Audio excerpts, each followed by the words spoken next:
Hey folks, Nick Jennison here. We're at Cameron House in Loch Lomond at the Guitar Dreams Retreat. I gotta tell you, as locations for shoots go, this is, well, it's up there, let's just say that much. But that's not what we're here to talk about. Rather, we're here to discuss this beautiful guitar. This is the Sire Larry Carlton H7, and this is particularly poignant for us right now because we have just finished shooting an interview with Larry Carlton himself. Can't wait for you guys to see that. But we are going to take a look at his signature guitar. Now, as you can tell, this is very much cut from the same cloth of the guitars that Larry is famous for playing. We won't say any names, but I'm sure you can infer that yourselves. In the intro, you heard me playing a load again with my preferred lead sound, which is a Victory Super Kraken through a Celestion 1977 Blackback. We're going to switch to an ambient clean tone and have a listen to this guitar played with a beautiful clean sound. We'll come back, we'll talk more about the specs, we'll do a full tour of all the sounds that are available, but first, let's hear a clean example.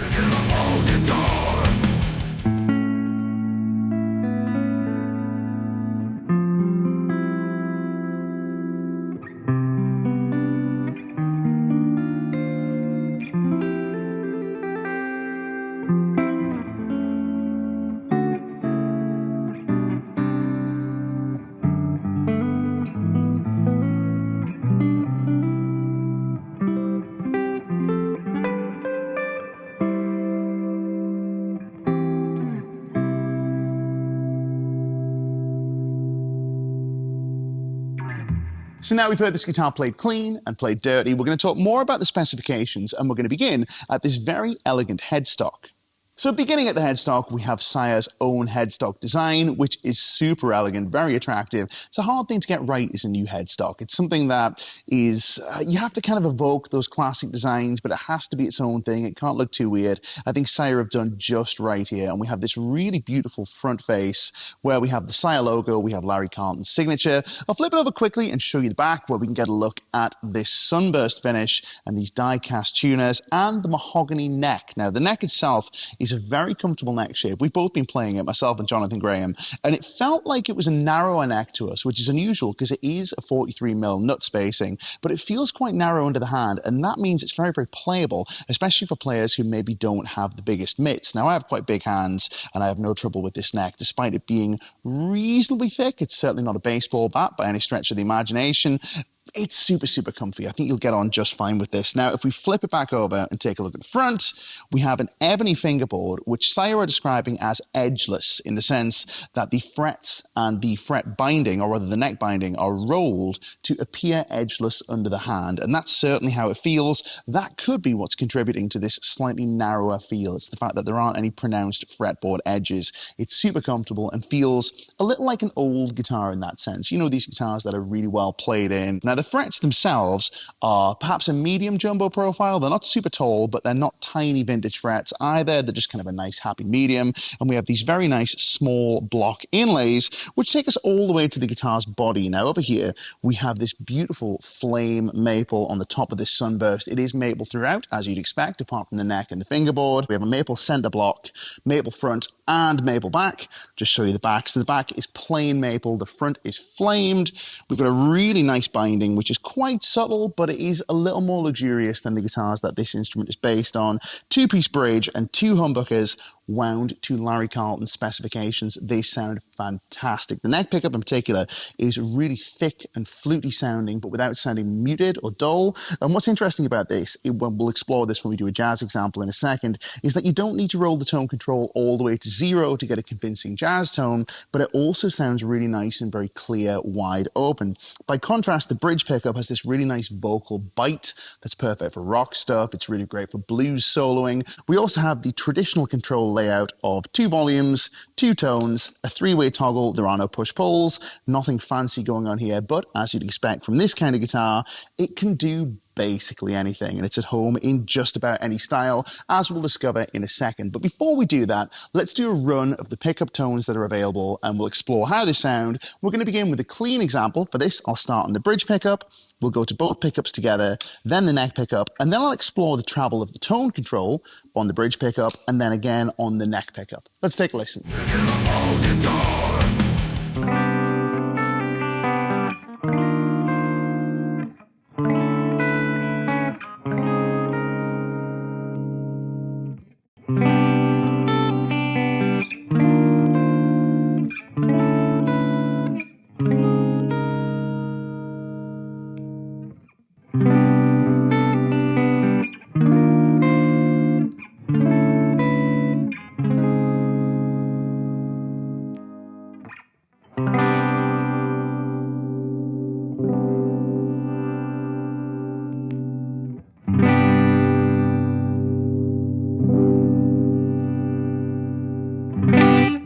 Next up, let's switch to a gold panel British amp with a fair amount of gain dialed in. We'll do the same run of pickup sounds, starting with bridge, going to both pickups together, and then neck pickup. For this, we'll explore the travel of the tone control, but also the travel of the volume control to see how well this guitar cleans up. Let's take a listen.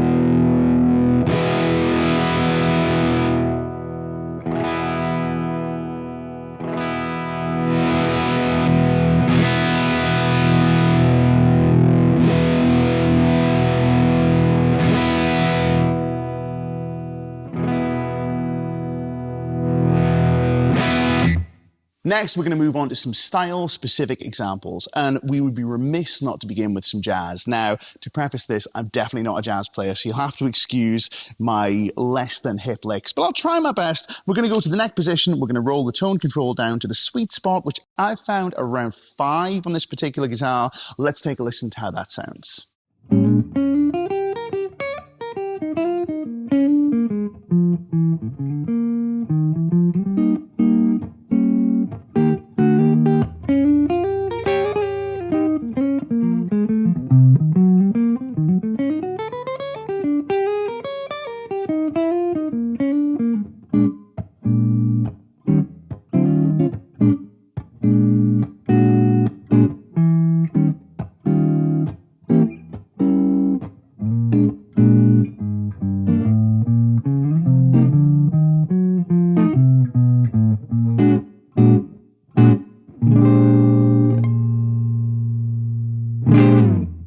Sticking with clean sounds, we're going to go to the middle position. I'll dial in a blend that has a little more neck pickup than bridge pickup, and we'll take a listen to this guitar for some soul rhythm.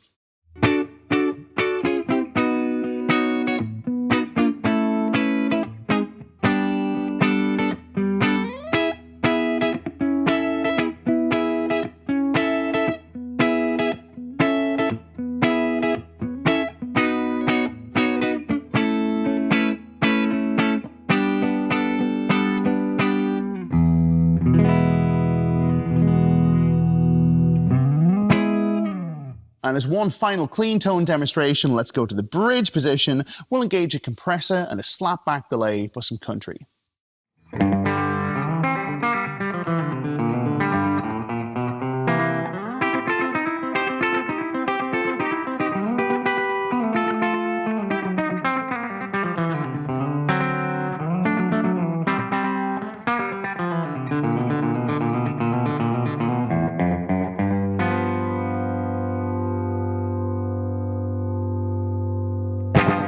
Sticking with the bridge pickup for a second, let's stick with the same amplifiers, but we'll remove the compressor, we'll throw on a green TS-type boost, we'll keep the slapback, and we'll add a healthy dose of spring reverb for some vocal blues tones.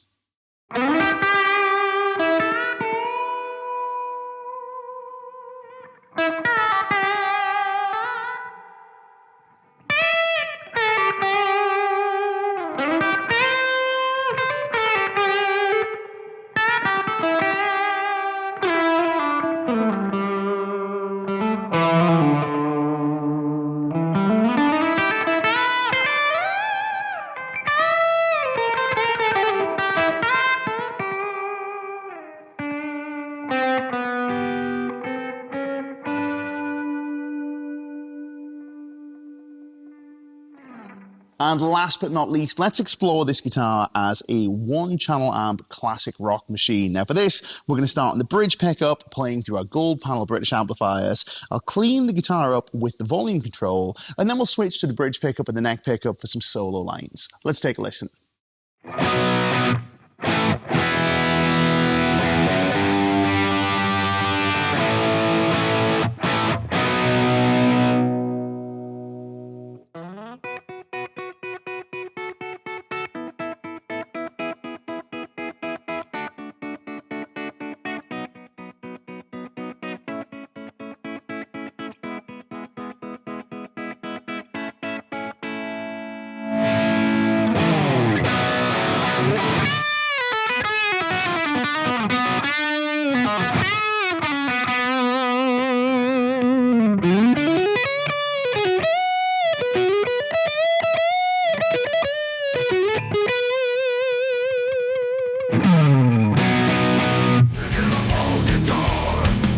So there you go, folks. That's been a look at the Sire H7. It's a Larry Carlton signature guitar, and as you'd expect from a guitar that bears the name of the great man himself, it is a wonderful instrument, especially when you consider the price tag that these guitars are going for. I'm going to encourage you to Google this at your leisure, but it is nowhere near what you might expect for an instrument of this quality. I was kind of staggered when I looked it up, to be honest, and I could be tempted to pick one up myself. It's a really beautiful example of this kind of guitar archetype, and it's at home in basically any style, and as I'm sure you'll agree, looks the part too. Once again, this is the Sire H7. My name is Nick Jennison, checking in from Cameron House in Loch Lomond. I'm off to enjoy the scenery. I'll see you guys next time.